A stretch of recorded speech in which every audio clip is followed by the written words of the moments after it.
आज चाहिँ हामी सबैजना घर बसिरहँदाखेरि चाहिँ आज जाऊँ न घर हाम्रो पहिलाको घर हेर्न जाऊँ भन्ने कुरा भयो। मैले चाहिँ अहिलेसम्म देखेको थिएन, यहाँनिर छ भन्ने चाहिँ थाहा थियो। अनि मलाई चाहिँ ठ्याक्कै कस्तो छ के छ भन्ने चाहिँ थाहा थिएन मलाई चाहिँ। अनि पहाडकै कुरा गर्दाखेरि चाहिँ मलाई पहाड मनपर्ने, तर चाहिँ मैले मजाले घुम्न चाहिँ पाएको छैन हैन, घुमेको पनि छैन, समय त्यस्तै भयो। अनि मलाई पनि हेर्नु मन लागेको थियो। अनि हामी गफ गर्दै रमाइलो हुन्छ भनेर सबैजना हिँड्यौँ हैन। उता अमृत अनि दिदी अनि आयन्स बान्जा आद्या आश्री अन्जु दिदी अनि अनुप दाई गफ गर्दै गर्दै गर्दै गर्दै गयौँ। धेरै टाढा पनि थिएन हाम्रो घरबाट, चाहिँ नजिकै थियो। अनि हामी घुम्दै गयौँ, घुम्दै गएपछि रमाइलो पनि भयो। हामी कति धेरै रमाइलो गरेको थियौँ यो बेलामा चाहिँ। दिदीले ल्याऊ म तिम्रो पनि भिडियो खिचिदिन्छु भनेर भन्दै हुनुहुन्थ्यो। सबैको कुरा मिल्छ हैन। अनि गफ गर्दै गर्दै हामी गएको थियौँ। अनि अगाडि गइसकेपछि चाहिँ दिदीले सबै एक्सप्लेन गर्दै हुनुहुन्थ्यो कि मलाई यो बाटो यस्तो, यो यताबाट यस्तो भनेर भन्दै हुनुहुन्थ्यो। अनि यता फेरि आद्याको जुत्ताको तनाफुस के भयो। अनि त्यसपछि दिदीले भिडियो गर्दै हुनुहुन्थ्यो। अनि हामी दोगुर्दै जाऊँ भनेर दोगुरिरहेको थियौँ। अनि एकदम रमाइलो भएको थियो, कस्तो हरियाली। उता फेरि दाई आउँदै हुनुहुन्छ पछाडिबाट, मलाई नखिच है भनेर भन्दै हुनुहुन्थ्यो दाईले चाहिँ। अनि दाई के हुन्न भनेर चाहिँ भिडियो बनाएको थियौँ। अनि अगाडि हेर्दै जानुभयो भने चाहिँ भिडियो यस्तो मजाको छ कि। अनि घर पुगिसकेपछि सबै एक्सप्लेन गर्नुहुन्छ, यो यहाँनिर थियो, यो यहाँनिर थियो, भान्सा यहाँ थियो, यहाँ थियो भनेर मजाले हजुरले अहिले पछि गएपछि त्यो भिडियोमा चाहिँ हेर्न पाउनुहुन्छ। यो सबै मेमोरी नै हो जस्तो लाग्छ कि मलाई अहिले। हामीलाई कति कुराहरू चाहिँ केही जस्तो होइन कि जस्तो लाग्छ, तर पछि यो कुरा यस्तो यादगार हुन्छ, यस्तो मजाले होइन यही चिज बन्छ जस्तो लाग्छ कि मलाई चाहिँ होइन। अनि त्यही भएर चाहिँ मलाई केही कुराहरू देख्यो भने चाहिँ क्याप्चर गर्नु मन लाग्छ, राख्नु मन लाग्छ। अनि यो भिडियो चाहिँ अलि अगाडि नै हो मैले खिचेको, हामी नेपाल जाँदाखेरि, तर चाहिँ मैले बनाउन पाएको थिएन। अनि होइन राख्नुपर्छ, पछि हामीलाई पनि हेर्न मजा आउँछ। सधैँभरि यो ठाउँ यस्तै रहला नरहला होइन, सधैँभरि हामी पुग्न सकिएला नसकिएला होइन, तर चाहिँ भिडियो खिच्यो भने चाहिँ मेमोरी हुन्छ जस्तो लाग्यो मलाई चाहिँ। अब हामी चाहिँ पुग्ने आँट्यौँ। अनि अगाडि पुग्दाखेरि चाहिँ हरिण भन्दै हुनुहुन्थ्यो, हरिण छ के छ अगाडि भनेर भन्दै हुनुहुन्थ्यो। अनि मजाले हेऱ्यौँ पहिला भन्दा चाहिँ। अब यो घाँसहरू पलाएको पनि भन्दै हुनुहुन्थ्यो। अनि हामी अब चाहिँ घर पुग्दैछौँ, आइसक्यो। त्यो पर देखेको घर चाहिँ हाम्रो हो, पहिलाको घर चाहिँ भनेर अब दिदीहरूले चाहिँ एक्सप्लेन गर्नुहुन्छ के कहाँ थियो, को कता जन्मिनु भएको भनेर चाहिँ। अब उहाँहरूको भोइसमा सुनौँ है त। अनि दिदीहरूले चाहिँ सबै आफ्नो बालापन यसरी यहाँ बितेको थियो, हामी यसरी यहाँ बस्थ्यौँ, यहाँ बसेर खाना खान्थ्यौँ, सबै भन्दै हुनुहुन्थ्यो। अनि कस्तो आनन्द लाग्ने ठाउँ लाग्यो मलाई होइन। म भिडियो बनाउँछु नि भन्ने जस्तो फिल भयो मलाई। पछि हेर्नुहुन्छ भिडियो बनाउँछु भनेर भन्ने जस्तो भयो कि मलाई चाहिँ।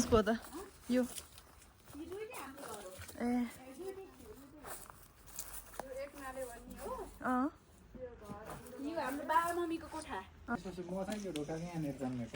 अमृत यहाँनिर, रितु यहाँनिर हो।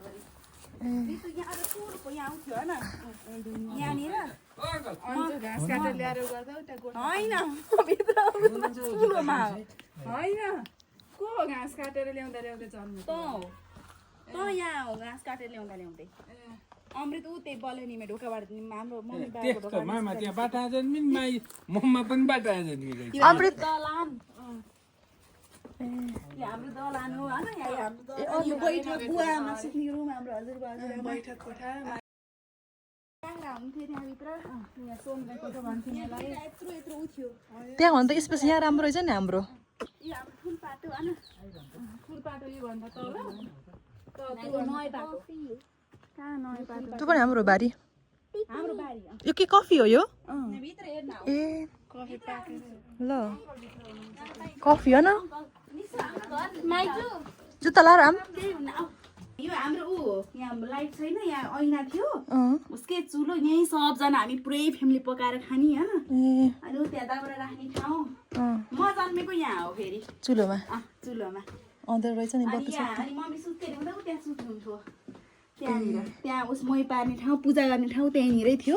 यो भित्रको चुलो उता मात्रै ठिक रहेछ। सेम उस्तै छ कि केही चेन्ज छैन।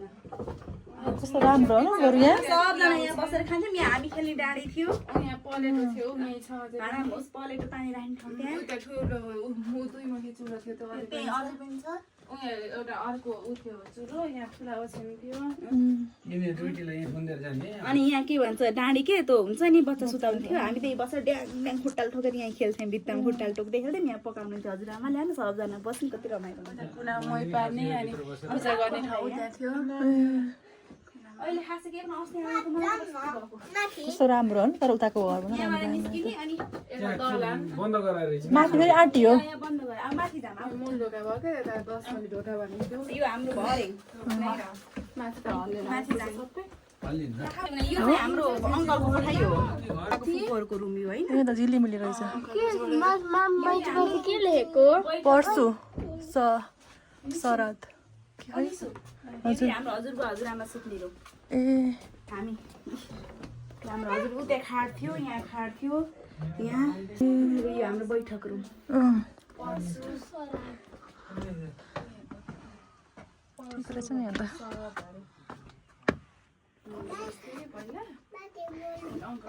अझ माथि पनि छ अनि यो झ्याल पनि पुरानो जस्तो माथि बैक होला हाम्रो अन्न बाली राख्ने ठाउँ यसलाई मटन भन्थ्यो यो मटन हो माथि आँटी आऊ आऊ निस्कु आऊ जाम दिदी हिँड्नु जो माथि त धेरै धान्दैन म गएन मस्त धान्दैन हल्लिन्छ बिस्तारै जा यो के यहाँ पनि सुत्नु यो हाम्रो बैकर तँ जस्ताको तस्तै छ त्यहाँ बाहिर जाने यहाँ ऊ मात्र राख्ने धान अन्न बालीहरू राख्ने घिउहरू थन्काउने ठाउँ के ए पुरा ऊ बाकस साकस अन्नहरू थन्काउने जस्तो मकै धानहरू स्याहारेर त्यो बाक कुनै ठाउँहरू यस्तो हुन्छ जुन ठाउँको याद कहिले पनि बिर्सिन सकिँदैन त्यस्तै याद रहने यो घर हुन त म यो घरमा मेरो बचपन छैन तर पनि मेरो परिवारको बचपन यही घरमा रहेको छ त्यही भएर मलाई पनि यो घर एकदम विशेष लाग्यो उहाँहरूले सबै भन्नुभयो यहाँ हामी यसरी जन्मेको थियो यसरी पकाएर खान्छौँ भनेर भन्नुभएको थियो एकदमै रमाइलो लाग्यो मलाई चाहिँ यो ठाउँ अनि एकदम आनन्दमय ठाउँ यहाँ चाहिँ अहिले कोही पनि बस्नुहुन्न होइन अनि मेमोरी हुन्छ जाम न अब यो घर हाम्रो भए पनि नभए पनि हेर्न हुन्छ भनेर चाहिँ मैले आफैले पनि भनेको थिएँ अनि दिदीहरूले चाहिँ लिएर आउनुभयो अनि यसरी झर्दाखेरि चाहिँ मलाई डर पनि लागिरहेको थियो अनि दिदीले ल्याऊ म भिडियो बनाइदिन्छु भनेर हामी तिनजना चाहिँ झर्दैछौँ अनि उता आश्री र आद्याको टाउको पनि ठोकिएको थियो अनि अगाडि गएपछि मेरो पनि टाउको ठोकिएको थियो अनि रमाइलो भयो यो क्षण चाहिँ एकदमै रमाइलो भयो कति यादहरू कति सम्झनाहरू यस्तो हुन्छ जुन चाहेर पनि भुल्न सकिँदैन जसमध्येको यो हाम्रो परिवारको लागि यो पनि हो एकदम आनन्द लाग्ने ठाउँ एकदम राम्रो ठाउँ यादहरू जोडिएको ठाउँ बचपनदेखिको यादहरू जोडिएको ठाउँ एकदम आनन्द लाग्ने ठाउँ दुवैजना दिदीले कस्तो राम्रोसँग एक्सप्लेन गर्नुभयो हामी यसरी यहाँ बसेर खाना खान्थ्यौँ अनि यहाँनिर चाहिँ हामी यसरी जन्मिएको हो भनेर भन्नुभयो अझै हाम्रो दिदीहरूको बालापन बितेको अझै अर्को घर छ जहाँ चाहिँ अहिले सिर्जना फर्म छ त्यो घरको पनि मैले भिडियो बनाउने कोसिस गरेको थिएँ तर मेरो मोबाइलमा सेभ रहेनछ त्यो भिडियो त्यो घर पनि हाम्रो लागि एकदमै स्मरणीय छ अनि हामीले फोटोहरू पनि खिच्यौँ यहाँ फोटो खिचौँ बुढो घरमा भनेर चाहिँ हामीले फोटो पनि खिच्यौँ अनि एकदमै स्मरणीय पल हामीले यो दिन चाहिँ एकदमै रमाइलो गरेको थियौँ अनि मोबाइलमा राखेको भिडियोहरू चाहिँ कता कता हराउँछ बरु म चाहिँ एउटा भिडियो बनाएर चाहिँ युट्युबतिर राख्छु भन्ने चाहिँ भयो कि मलाई चाहिँ अनि त्यही भएर चाहिँ यो भिडियो मैले अब मोबाइल हराइहाल्यो भिडियो डिलिट भइहाल्यो भने चाहिँ यो सबै कुराहरू जान्छ भनेर चाहिँ मैले चाहिँ एउटा यसलाई सबै कुराहरू जोडेर चाहिँ भिडियो बनाएर चाहिँ युट्युबमा राख्ने सोचेँ